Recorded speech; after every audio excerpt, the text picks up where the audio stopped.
Hindi napigilan ang sarili sa pag-iyak. Marami ang napaiyak ni Katrina Halili nang mabulunan siya sa palabas na Rated K. Kung bago ka lang sa channel na ito, huwag kalimutang mag-like, share, comment, and subscribe. At huwag kalimutang pindutin ang notification bell icon para maging updated ka sa bawat upload nating video. Hindi napigilan ang sarili sa pag-iyak. Marami ang napaiyak kung saan ibinunyag ni Katrina Halili ang emosyong matagal niyang itinago habang biglang bumabalik ang masakit na alaala. Mahalagang maging maingat sa ganitong uri ng paksa kung walang beripikadong ulat o particular na episode na mapatutunayang naganap. Hindi dapat ipresenta bilang katotohanan na si Katrina Halili ay hindi napigilan ang sarili sa pag-iyak. Gayunpaman, maaari tayong magsulat sa mundo ng showbiz na may mga personalidad na hindi lamang nakikilala dahil sa kanilang talento kundi dahil din sa kanilang kakayahang bumangon mula sa mga pagsubok. Isa sa mga pangalang madalas na nababanggit sa ganitong usapan ay si Katrina Halili. Sa paglipas ng mga taon nasaksihan ng publiko ang iba't ibang yugto ng kanyang buhay mula sa kanyang pagsikat bilang isa sa mga pinakakilalang artista ng kanyang henerasyon hanggang sa mga hamong kanyang hinarap. Naging bahagi siya ng maraming makabuluhang kwento na tumatak sa mga manunood. Isang mukhang kilala ng maraming Pilipino bago pa man siya maging sentro ng malaking usapan sa industriya. Nakilala na si Katrina bilang isang artistang may natatanging presensya sa telebisyon. Marami ang nanonood ang humahanga sa kanyang husay sa pagganap, lalo na sa mga papel na nangangailangan ng matinding emosyon. Sa bawat proyekto, ipinakita niya ang kakayahang magbigay buhay sa mga karakter na madaling magkaugnayan ng mga Pilipino. Dahil dito mabilis siyang naging isa sa mga pinakakilalang mukha sa telebisyon.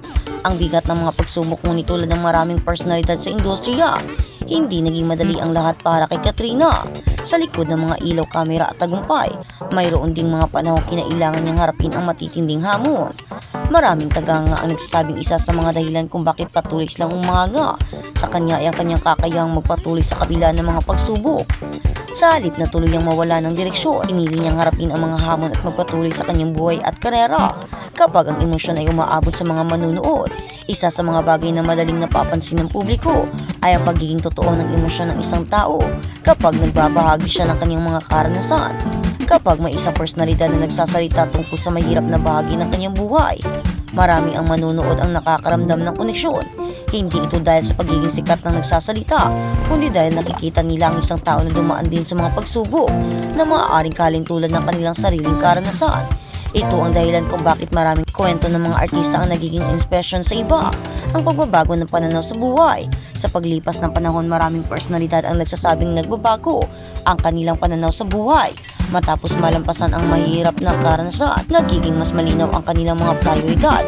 Mas napapahalagaan nila ang pamilya, mas nagiging mahalaga ang kapayapaan ng isip, at mas natutunan nilang pahalagahan ang mga simpleng bagay na dati ay hindi gaanong napapansin. Para sa maraming tagahanga, ang ganitong uri ng pag-unlad ay isa sa pinakamahalagang bahagi ng personal na paglalakbay ng isang artista. Madalas ding mabanggit sa mga kwento na katatagan ang kahalagahan ng pamilya at mga taong nananatiling sumusuporta sa panahon ng pagsubok. Sa maraming pagkakataon, ang pagkakaroon ng mga taong handang makinig at umalalay ay nagiging malaking bahagi ng proseso ng pagbangon. Ito rin ang dahilan kung bakit maraming manunood ang naaantig sa mga kwentong nagpapakita ng lakas ng ugnayan ng pamilya. Bakit patuloy na nakakaugnay ang publiko? May kakaibang epekto sa mga tao ang mga kwento ng pagbangon kapag nakikita nilang may isang taong nakakaranas ng matinding hamon, ngunit nagpatuloy pa rin. Nagiging paalala ito na posible ring malampasan ang sariling mga pagsubok. Para sa ilan, inspirasyon ito. Para sa iba, nagbibigay ito ng pag-asa. At para sa marami, nagpapaalala ito na ang mga paghihirap ay hindi kailangang maging katapusan ng kwento. Ang hamon ng buhay sa ilalim ng spotlight, hindi madaling harapin ang personal na pagsubok habang milyon-milyong tao ang nakatingin, at ang bawat pagkakamali ay maaaring mapansin. Ang bawat emosyon ay maaaring pag-usapan, at ang bawat desisyon ay maaaring husgahan. Gayunpaman, marami ring artista ang natutong gamitin ang kanilang mga karanasan upang maging mas matatag at mas makabuluhan ang kanilang buhay. Isa sa kwento ng pagpapatuloy. Sa huli, ang dahilan kung bakit patuloy na naaantig ang publiko sa mga personalidad tulad ni Katrina Halili ay hindi lamang dahil sa kanyang kasikatan. Ito ay dahil sa mga aral na maaaring makuha mula sa kanyang paglalakbay. Napariak ng netizens matapos sabihin kung gaano pinapalagahan nila at hinahangaan ang katatagan ni Katrina Halili at ang kanyang pagiging matapang, ang kakayahang bumangon ang pagharap sa mga hamon at ang pagpapatuloy sa kabila ng mga pagsubok. Ang mga katangiang ito ay hindi lamang mahalaga para sa isang artista, mahalaga rin ito para sa sinumang tao na dumaraan sa mahirap na yugto ng buhay. Sa paglipas ng mga taon, napatunayan ni Katrina Halili ang isang tao ay hindi lamang nasusukat sa mga pagsubok na kanyang naranasan, kundi sa paraan ng kanyang pagbangon mula rito. Habang patuloy siyang sinusubaybayan ng publiko, marami ang nakakita sa kanyang kwento bilang halimbawa ng lakas, pagtitiis at pag-asa.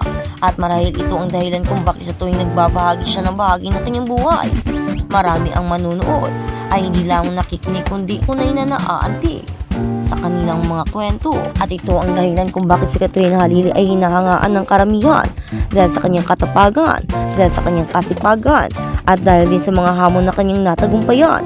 Marami ngayon ang humahanga sa kanya at sinasabing sana ipagpatuloy niya ito at manatili siyang kuwaran at tunay na ina sa kanyang anak na hindi niya hinahayaan o pinapabayaan. Kahit na mahirap ang buhay na magpatayo ng isang anak, bilang isang single mom ay nakaya pa rin ni Katrina ang lahat. Kaya naman sabi ng karamihan at ang kanyang mga fans, ito ay isang magandang imahe ni Katrina Halili na kahit kailanman ay hindi makakalimutan ng kanyang mga taga-suporta at mga fans dahil siya ay naging isang totoong ina, naging huwaran at naging matapang at naging palaban para lamang mapalaki ang kanyang anak sa sarili niyang sikap. At dahil nga di ba wala si Chris Lawrence sa kanyang tabi, kaya naman nananatiling masipag si Katrina para sa kanyang anak ng mag-isa, lumalaban ng mag-isa kahit wala ang kanyang dapat na asawa na magiging kasama niya o magiging katuwang niya sa pagpapalaki sa kanyang anak. At dahil nga ay nagkahiwalay sila noon at ngayon nga ay hindi man nagkabalikan, ay bumalik din naman si Chris Lawrence para gampanan ang kanyang pagiging ama kahit hindi na ang pagiging partner o pagiging asawa kay Katrina, dahil siguro ay hindi na kayang ibalik pa ni Katrina ang kanyang tiwala. At siguro sa ngayon ang kanilang mga pinagsasamahan sa mga videos, mga clips at pictures na nakikita natin na parang sweet sila bilang mga magulang ni Katie ay nagpapakita lamang ng kanilang co-parenting at pakikisama sa isa't isa sa pagpapalaki sa kanilang anak, at hindi dahil may relasyon silang tinatago. Dahil di ba minsan kapag komportable ka na sa isang tao at nagtitiwala ka na, kahit na magkaibigan lang kayo ay magiging sweet kayo. Sadyang nilalagyan lang talaga ng mga tao ng mali siya kung ano ang pinagsasamahan nilang dalawa, dahil umaasa pa rin ang kanilang mga taga-supporters at fans na magkakabalikan sila. Pero hindi rin naman natin alam, di ba, kung ready na ba si Katrina o baka hindi, o kung ano nga ba talaga ang tunay na dahilan sa pagbabalik ni Chris Lawrence sa buhay ni Katrina at Katie.